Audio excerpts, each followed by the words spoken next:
রত্না রায়। তো আমি এই ডিউটি থেকে ফিরছি, আমি হেঁটেই যাচ্ছিলাম।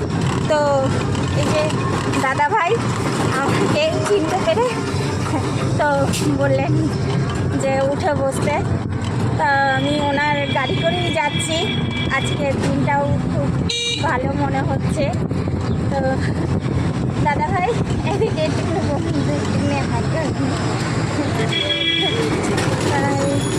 দাদা ভাই জগৎপুর পর্যন্ত যাবে, তো আমি মিটা মার্কেটেই নেমে যাব। যা বলছিলাম, আমি কয়েকদিন ধরে ডান্স ভিডিও দিতে পারছি না, তো আজ থেকে আবার শুরু করব।